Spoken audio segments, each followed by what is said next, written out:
Another chapter was added to the wildest offseason in NFL history on Wednesday. 49ers all-pro receiver Deebo Samuel reportedly requesting a trade out of San Francisco. One of the league's most electric players apparently doesn't like the way the team is using him and the amount of hits that he's taking. So let's break it down with the boys, plus some sportsbook plays for the NFL draft. Now just 1 week away. DraftKings contributors Pearce Dietrich, Geoff, Ulrich, Reid, Fowler. Reid, we talked about it a little bit yesterday on a Wednesday edition of the slate with Geoff Ulrich. Which team needs to go after Deebo? Well, all of them. Yeah, every team could use them, right? All 32 teams could use Deebo Samuel, including the San Francisco 49ers, who right now, the DK Sportsbook, are the favorites to have Deebo next year at minus 300. Now, we talked about a handful of teams. Geoff alluded to it like, not staying in the NFC, that it's got to go to the AFC, which I do believe. And look, if it's not the 49ers, I think the Jets make the most sense. They have the most draft capital, right? They have the most cap space to allow Deebo Samuel to be there. But the more I think about it, you're kind of, getting an older, look, Deebo Samuel is a great player, but he hasn't played, he's only played one full season, I believe. Mm-hmm. And you're kind of getting an older version of what they just drafted last year, which is Elijah Moore. Elijah Moore, towards the end of last season, was that type of player. Like Deebo Samuel is a lot better than Elijah Moore, but remember what he was doing more on 60 to 70% of the snaps. And then once he got above that, he was amazing. So that's something that you need to think about. And look, if they do get Deebo Samuel, what it means for the draft is they're going cornerback, right, instead of wide receiver at that 10th position. Okay, Pearce, what could the impact be on the draft here with a week to go and Deebo wanting out of San Francisco? He's not going anywhere. If you trade for him right now, you're crazy. And this is littered with red flags. I mean, the guy, at first it was he scrubbed his social media. Oh my goodness. And then he wouldn't say why he wanted out. Well, that sounds like a real great player that you want to bring into your team. And now we find out that he's taking too many hits. It's football, dude. What are you doing? He doesn't like his role. They built the entire offense around you. Well, who would want to bring this guy onto your team? Oh, let's trade for Deebo. He doesn't like getting tackled, and he doesn't like getting the ball. Yeah, that sounds like a great move to bring him in right now. You might want to just wait a little bit. I mean, if you do bring him in, the price has got to be really low. There's no way San Francisco is going to get a high price out of this guy with that kind of baggage. They need to wait a little bit, wait for things to cool down, let for the dust to settle, and then maybe you trade him. But then again, the guy just woke up one day and said, I want out. This is just, it's not a player that you really want on your team. Yeah, Geoff, like when I saw that report early this morning that he didn't like the way he was being used and taking hits, I'm like, dude, that's what makes you is the way that you're being used. Yes, that is true. And I just want to point out that this is basically Groundhog Day, because this is an exact replica of what Pearce said about Tyreek Hill. And what happened there? Tyreek Hill got traded 2 hours after Pearce said that. So goodbye, Deebo Samuel. He's getting traded today. That's pretty much that. He's done. You guys are obviously the guys are right. I mean, this is all just a show in the media. I'm not sure what Deebo's talking about getting hits. Maybe he just doesn't want to be used as a running back because he knows that'll shorten his career. It's actually smart. I do think that there are some teams, though, that specifically should be looking at Deebo Samuel. The first one is it's the Philadelphia Eagles. They have the cap space. What have the Eagles been doing the last two drafts? They've been drafting wide receivers. Devontae Smith looks like a keeper. Jalen Reagor does not. Deebo Samuel can do all the things that Jalen Reagor can't do, which is, catch those quick screen passes, actually break tackles, maybe even go downfield and catch a long ball. He's the perfect fit for this Philadelphia Eagles offense. And guess what? Eagles have 2 first-round draft picks. I think that is the ideal landing spot for Deebo Samuel. And it's ideal because I think that he'll have success right off the bat in that offense with Jalen Hurts. So that's the one team I really have my eye on. I'm hoping that's what happens if he does end up traded. But sayonara, because Pearce has already given him the kiss of death. So you don't believe in JJ Arcega-Whiteside anymore? Is he still on that team? Oh my God, maybe. I don't even know. Maybe he could be part of a potential trade. Interesting though that you went with an NFC team, Geoff. Yeah, and Geoff likes to flip flop. It's true. Well, no. I mean, I think if there's one NFC team that will get in the mix, it'll be the Eagles, because I did say yesterday, San Francisco obviously going to prefer them to be traded out of conference. I still say that's true. But I just, we're talking ideal landing spots, which teams I think should be looking. I think the Eagles should be looking hard at this. Well, they would suddenly have multiple threats in the passing game too, as Jalen Hurts continues to develop Speaking of developing here, we know that people are still thinking that maybe Daniel Jones needs to develop a little more. We just heard Julian give his draft needs for teams in the NFC East. Giants pick 5th. Julian says they need some help in the O-line and at corner. On the DraftKings Sportsbook, all the team draft specials are up. Giants are minus 120 to take an offensive lineman. Is that the bet, Pearce?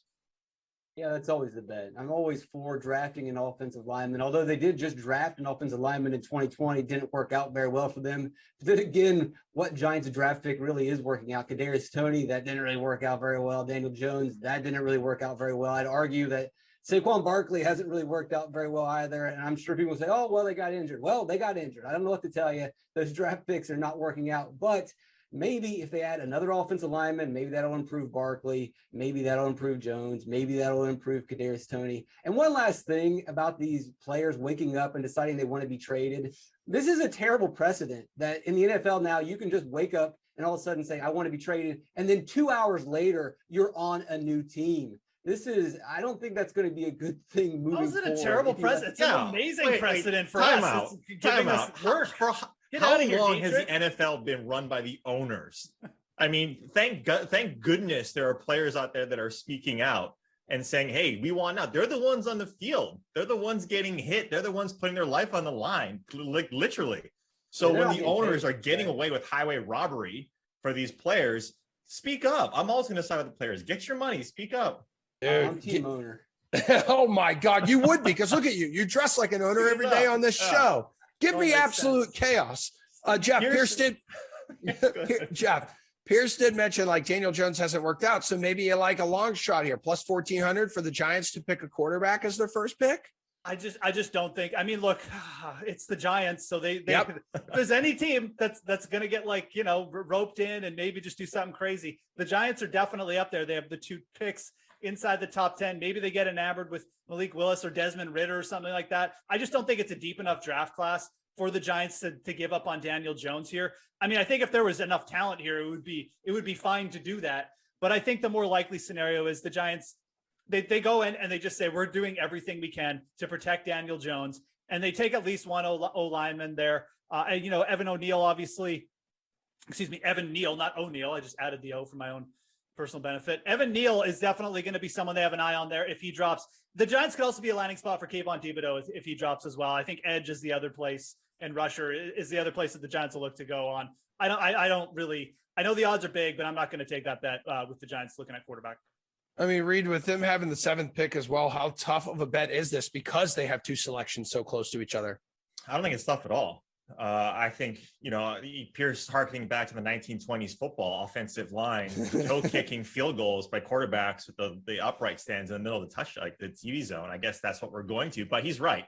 I think you never are, especially in this draft, there's a handful of guys that can go in the top 10 that are solid prospects, right? Evan Neal, the tackle out of Alabama, being one of them. He's 6'7", 350, but moves like a svelte 300-pounder. That's a big difference, right? When you get 50 pounds, when you're that heavy. So, and he only allowed 1 pressure in the entire 2020 playoffs. And when you talk about someone like Daniel Jones, and one thing about Kadarius Toney, Pierce, it's only been 1 year. The guy was injured too. So you got to give these guys some leeway to see if they're going to work out. But granted, like these guys have said, it's the Giants. They have a history of not making things work out. That's what scares you. But I do think it's offensive line. They'd be silly to stretch on someone like Sauce Gardner. I think he's still going to be there the 7th round. I'll get to that in a little bit. Or excuse me, we've had pick. They go 5 and 7. We've had Plaxico Burress on this show like multiple times. He's talked about he loves Toney, and if he could stay healthy, which is obviously huge because he had a couple of those huge games early in the year. Like one game with 270 yards receiving or something. He could do that every week, Pierce, if he stayed healthy. Oh, by the way, Pierce. Yeah, that's true. Maybe use some help there. But Pierce, earlier in the show, I'm pretty sure you said that the Jaguars were 1 player away from the Super Bowl. That's why I love you so much, Pierce. That's when you gave us the AFC South draft needs. They've got the 1st pick, but let's move to the 3rd pick. What's the position of player for the Texans' 1st selection here? Geoff, even money here for edge D lineman going to Houston.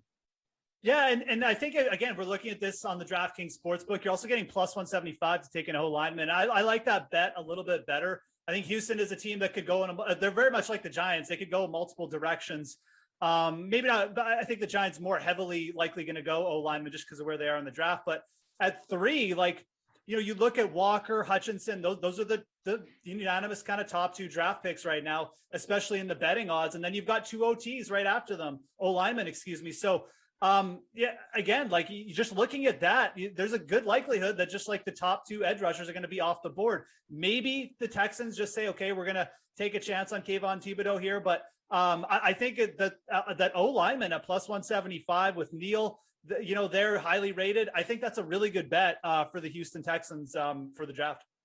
All right, Reid, you got defensive lineman edge plus 100, offensive lineman plus 175, defensive back plus 300. That's where I'm going, Emerson. DB at plus 300. I mean, look, it makes sense to what Geoff was saying. You could throw a dart at a board of team needs for Houston, and that would be a solid pick for them at number 3. They have a ton. Like Sands, maybe Davis Mills, who they really like, and they're going to build around him. But you could probably upgrade from him as well. But I'm going with DB. And you talk about, Sauce Gardner, if he's probably not going to go that high. Kyle Hamilton, the safety out of Notre Dame, like he's one that he didn't really rate out very nicely at the combine. So his numbers aren't great, but his on tape stuff is fantastic. And when you take a look at him or someone like Derek Stingley out of LSU, who had a great freshman year, but he got hurt his last couple of years. Those 2 guys are, they're stretches, I think, in a little sense of it. But when you talk about Houston, they need that position at safety and DB. So I look on defensive back at plus 300. All right, Pearce, I know you're an expert now at the AFC South. Running back plus 10,000, tight end plus 10,000, kicker, punter, long snapper plus 20,000. There we go. Yeah, no, I wish. Come on. No, they probably need those positions as well. I love how Geoff says they could go in multiple directions with a positive spin. Well, that means they have so many needs everywhere. That's why they can go in every single direction. And when you have that many needs, as I mentioned in the video, I think their best move is to trade this number 3 pick and try to get multiple picks out of it because they have so many holes, and that would leave them picking 13th. And then with 13th, they still could get an edge rusher, but I like Geoff's call going with an offensive lineman. I think Charles Cross could be available right there. Bang for your buck, 13th pick. I think offensive line is where they'll go. Now, again, that requires them to trade that pick away, but I think it's definitely a live possibility. Well, Pearce, we're going to have our mock draft next week, but a lot of players draft position, like over-unders. They're up on the DK Sportsbook as well. Any player you're looking at here where you see some value? Kenny Pickett over 12.5. I've got the feeling that there will be an outbreak of rationality, and these teams will come to their senses and realize that they don't need to overspend on quarterback. And all these teams picking near the top of the draft either don't need a quarterback or they've got more pressing needs and they should take the best pick available. And I can see Pickett sliding to the back half of the first round. Okay, Reid, it looked like you were nodding there in agreement. Yeah, I like that quite a bit. And you got to divorce the pre-draft hype from what teams actually are going to do, what they need. They're not going to say what they want, right? I mean, aside from the Jacksonville Jaguars, they always tell you like 14 hours before they're going to draft who they're going to draft. No, but my guys on the Garner. Yeah, they are a mess. Sauce, I think over 5.5. I think it's at minus 105 last time I checked. Like everyone has this guy in their 4th or 5th. I think he's going 7th or even sliding a little bit later than that, right? There are a few things that could make him go high. So if Stingley goes 3rd overall, you might see a run, right? These guys like the Giants, instead of waiting for 7, they take him at 4, which I think would be silly.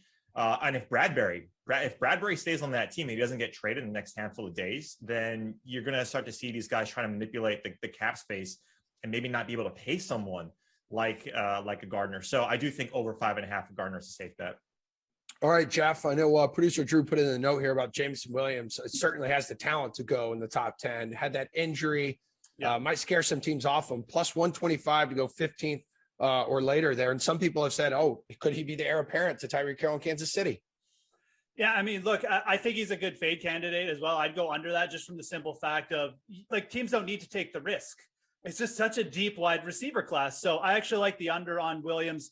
And I'm going to throw this prop out. This line has moved a lot. We're talking about Kenny Pickett. Desmond Ridder, I believe about a week and a half ago, was around plus 2,400 to be the first the second quarterback selected. Now he's sitting at, the first quarterback selected. Now he's at plus 1,000. He was plus 2,500 a week and a half ago. So I still like Desmond Ridder. His odds have been cut in half, but at plus 1,000, he's the most pro-ready quarterback, in my opinion, in the draft. And I think teams are going to look at that. And if nobody moves up to take Malik Willis, I think Ridder's got a chance to kind of sneak in and be the first quarterback taken. So I don't really want to fade Willis either, but getting on Ridder to go over Pickett and Willis at plus 1,000, I still think there's a pretty decent value there.